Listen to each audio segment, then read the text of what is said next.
कल के वीडियो में यहाँ तक हो चुका था बेटा। अभी आपको ये पढ़ना है 5x इंटू 4x स्क्वायर। देखो 5 इंटू 4 तो 20 हो गया, x इंटू एक्स स्क्वायर और यहाँ का 1 यानी ये 2 और 1 कितना हो जाएगा 3। ये देखो यहाँ पे आपके पास यहाँ पे सॉल्व करके दिए हुआ है x into x square is equal to x3। आपके पास अगर बेस सेम है तो पावर की क्या करते हैं आप एडिशन, या नहीं कुछ है तो कितने कंसिडर करना है आपको 1। तो 2 और 1 कितना हो जाएगा 3। यानी आपने लॉज ऑफ एक्सपोनेंट में जो पढ़ा है बेटा लॉज, वही लॉज यहाँ पे भी आपको यूज़ किए हैं अपन ने। यानी यहाँ पे आ गया 20x3। सेम वैसे यहाँ पे भी है 5 इंटू -4 तो कितना हो जाएगा -20। यहाँ पे x और x कितना हो जाएगा x² y z, ये जैसा का वैसा ही है। सेम यहाँ पे भी आपको नंबर दिया है, यहाँ पे अभी आपको 3 नंबर दिए हुए हैं 2 5 7। तो अपने पास 2 5 7 इसका मल्टीप्लिकेशन करना है। 5 2 ज़ा 10, 10 इंटू 7 70 हो जाएगा x y z, ये आ गया 70 x y z। यहाँ पे भी सेम आपके पास क्या दिया हुआ है 4 और 5 20, 20 इंटू 6 आपके पास आ जाएगा 120, 20 इंटू 6 120। यहाँ पे x, यहाँ पे x, यहाँ पे भी x है, ये क्यूब है, ये 2 है तो यहाँ का 1 यानी ये 3 और 3 6 आ गया 6 यहाँ पे। फिर y पे भी यहाँ पे y है, यहाँ पे y² है, यहाँ पे y क्यूब है तो y का भी कितना हो गया 6। यानी आपके पास 120 x raise to the power 6 y raise to the power 6, ये हो गया आंसर। अब यहाँ पे आपको एग्जाम्पल सेम वैसे ही है, एग्जाम्पल में भी जैसा भी आपने यहाँ पे सॉल्व किया है वैसे यहाँ पे एग्जाम्पल है। देखो अलग अलग नंबर दिए हुए हैं और यहाँ पे आपको उसकी area means length into breadth अपने को फाइंड करना है। क्या दिया हुआ है बेटा एग्जाम्पल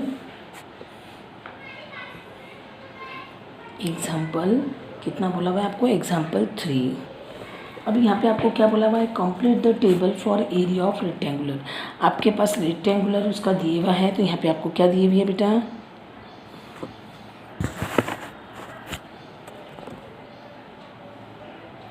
लेंथ और यहाँ पे आपको दिए हुई है ब्रेथ, ये ब्रेथ और यहाँ पे आपको बोला हुआ है एरिया। अभी लेंथ आपको दी हुई है यहाँ पे 3x और यहाँ पे ब्रेथ बोला हुआ है 5y। अब लेंथ और ब्रेथ रेक्टेंगुलर आपको टेबल कंप्लीट करना है और आपको लेंथ और ब्रेथ यानी एरिया किसकी है, लेंथ और ब्रेथ बोले तो रेक्टेंगुलर आ गया बेटा, और इन दोनों का मल्टीप्लिकेशन तो अपन नंबर का करेंगे पहले। तो नंबर कितना हो गया 3 इंटू 5 15। फिर यहाँ पे x और y क्या आ जाएगा यहाँ पे एक्स वाई। फिर सेकंड इसमें आपको क्या दिया हुआ है बेटा 9y और कितना दिया हुआ है 4y का स्क्वायर। अब 9 4 का कितना हो जाएगा 36। यहाँ पे भी y है, यहाँ पे भी y, ये 2 और यहाँ का 1 कितना हो जाएगा y³। अब यहाँ पे आपके पास थर्ड में क्या दिया हुआ है 4ab और यहाँ पे दिया हुआ है आपको 5bc। 4 इंटू 5 इसका मल्टीप्लिकेशन हो जाएगा 20। यहाँ पे a है, यहाँ पे a क्या नहीं तो a जैसा का वैसा ही लिखा है। यहाँ पे b है बेटा, यहाँ पे b है, b इंटू b स्क्वायर हो जाएगा। यहाँ पे c है क्या नहीं, लेकिन यहाँ पे c है तो ये c जैसा का वैसा क्योंकि सिंगल है। यानी आपके पास आ गया 20ab का स्क्वायर इंटू c। फिर आपके पास फोर्थ इसमें क्या दिया है 2 इंटू l का स्क्वायर m और यहाँ दिए हुआ है 3 इंटू एल एम का स्क्वायर। अभी 3 2 आ जाएगा 6 एल स्क्वायर और यहाँ का एल कितना हो जाएगा एल का क्यूब, यहाँ का एम और यहाँ का एम का स्क्वायर कितना हो गया है एम का क्यूब। ये हो गई बेटा आपके पास लेंथ और ब्रेथ दिए हुई है तो ये उसकी एरिया फाइंड होगी बेटा। ये हो गया आपके पास एग्जाम्पल नंबर 3। एक बार देख लीजिए बेटा, ये लेंथ है आपके पास दी, ये ब्रेथ है, इन दोनों का मल्टीप्लिकेशन अपन ने किया है बेटा। यानी मोनोमियल को मोनोमियल से अपन ने मल्टीप्लाई किया। अभी यहाँ पे आपके पास एग्जाम्पल 4। अभी आपके पास एग्जाम्पल 4 में आपको क्या पढ़ना है बेटा, यहाँ पे दिया फाइंड द वॉल्यूम। यहाँ पे आपको वॉल्यूम दिए हुई है बेटा, लेंथ ब्रेथ और हाइट दिए हुई है। वॉल्यूम फाइंड करना है आपको रेक्टेंगुलर की वॉल्यूम क्या रहेंगी length into breadth into height. तो यहाँ पे आपके पास ऐसा दिया हुआ है, अभी आपको ब्लॉक बना के नहीं दिया तो अपन ऐसे ही सॉल्व करेंगे बेटा। अगर आपने यहाँ पे ब्लॉक बना के सॉल्व किया है तब भी इसको भी आप ऐसा सॉल्व कर सकते हैं एरिया में। अगर ब्लॉक में लिखना है तो ब्लॉक में लिखिए बेटा, सॉल्व करना है तो सॉल्व कीजिए। आपके पास फर्स्ट वाला क्वेश्चन लेंथ कितनी दी हुई है बेटा, आपके पास लेंथ इज इक्वल टू दिए हुई है 2ax और आपके पास ब्रेथ दिए हुई है, breath is equal to 3by और हाइट है हाइट इज इक्वल टू दिए हुआ है 5CZ।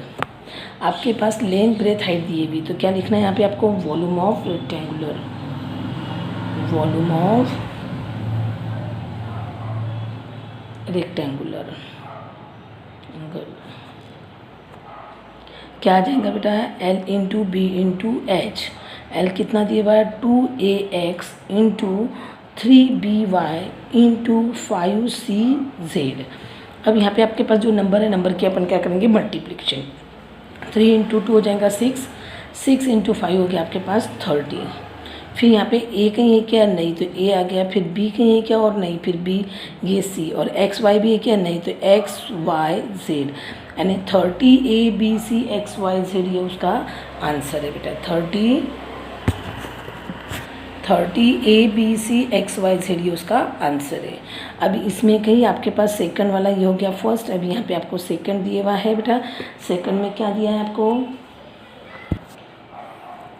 सेकंड में आपको दिए हुआ है बेटा, लेंथ कितनी दी हुई है आपके पास, लेंथ इज इक्वल टू, अब मैं पूरा नहीं लिख रही हूँ यहाँ पे, पता ही बेटा आपको पूरा लिखना है, m का स्क्वायर n, और ब्रेथ इज इक्वल टू दिया है आपके पास n का स्क्वायर p, और हाइट इज इक्वल टू दिया हुआ है आपके पास p का स्क्वायर m। फिर यहाँ पे भी अपन लिखेंगे, आपके पास क्या आ जाएगा, volume, volume of rectangular is equal to L into B into H. Madam आपने तो मल्टीप्लिकेशन लिखा ही नहीं, आपने ऐसा भी लिखा था, उसका मीनिंग वही होता है मल्टीप्लाई। तो यहाँ पे आपके पास m का स्क्वायर n इंटू n का स्क्वायर p इंटू p का स्क्वायर m। तो इसका आंसर देखो, m का स्क्वायर ये m, तो कितना हो जाएगा m का क्यूब, फिर ये n और ये n का स्क्वायर, तो क्या हो गया, सॉरी,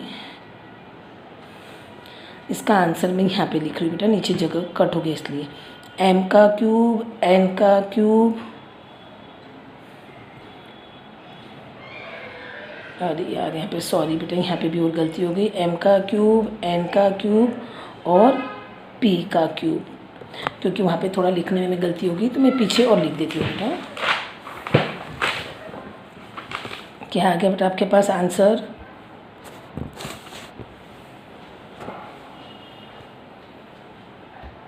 आंसर क्या आ गया बेटा आपके पास, m का क्यूब n का क्यूब और p का क्यूब, ये आंसर है बेटा। वहाँ पे थोड़ी दिखने में तकलीफ हो रही है तो इसको इरेज कर दीजिए, यहाँ पे थोड़ी सी गड़बड़ हो गई है, ये हो गया आपके पास इसका आंसर बेटा। अभी आपके पास और थर्ड वाला भी क्वेश्चन दिया है इसी में। अभी थर्ड वाले में आपको क्या दिया हुआ है, लेंथ इज इक्वल टू आपको क्या बोला हुआ है बेटा 2Q, breath is equal to बोला हुआ है 4Q का स्क्वायर, और h इज इक्वल टू दिए हुआ है, h is equal to 8Q का क्यूब दिए हुआ है। आपके पास क्या आ जाएगा बेटा, volume of rectangular is equal to LBH। L कितना दिया हुआ है आपके पास 2Q इंटू 4Q का स्क्वायर इंटू 8Q का क्यूब। अब 2 4 जा 8, 8 8 जा कितना हो जाएगा 64, और Q यहाँ का 1 और ये 2 3 3 और 3 कितना हो जाएगा 6। ये हो गया बेटा आपके पास थर्ड का आंसर। यानी आपके पास यहाँ पे एग्जाम्पल आपके ख़त्म हो चुके हैं बेटा, यहाँ 3 और ये 4 एग्जाम्पल आपके ख़त्म हो चुके हैं। अभी आपको एक्सरसाइज पढ़ना है, find the product of the following pair of monomials. आपको इसकी प्रोडक्ट करना है, मोनोमिल्स की प्रोडक्ट फाइंड करना है। तो यहाँ पे आपके पास क्या जाएगा ना, एक्सरसाइज 9.2 का फर्स्ट वाला क्वेश्चन बेटा क्या दिया है यहाँ पे आपको 4,7p आपको दिए हुआ है। 4,7p इज इक्वल टू, यहाँ पे आपको इसका क्या करना है, प्रोडक्ट करना है बेटा। तो अपन इसको कैसा लिखेंगे, 4 into 7p is equal to कितना आ जाएगा बेटा इसका 28p। ये हो गया फर्स्ट। यहाँ पे अपन करेंगे इसका ही सेकंड वाला सॉल्व। अभी सेकंड वाले में आपको क्या दिया है बेटा इसका, अभी आपको सेकंड वाले में क्या दिया हुआ है -4p, 7p। तो यहाँ पे -4p इंटू 7p, तो कितना आ गया बेटा इसका आंसर, 7 4 हो जाएगा -28, और p इंटू पी क्या हो जाएगा p का स्क्वायर। ये हो गया सेकंड का आंसर। अब यहाँ पे आपको थर्ड वाला क्वेश्चन दिया है बेटा। थर्ड वाले क्वेश्चन में आपको दिया है -4p, 7pq। तो यहाँ पे -4p इंटू 7pq, तो कितना आ गया आंसर? 7 4 ज़ा 28 plus minus minus p into p का स्क्वायर हो जाएगा q, ये हो गया थर्ड का आंसर। यहाँ पे आपको दी हुआ है फोर्थ।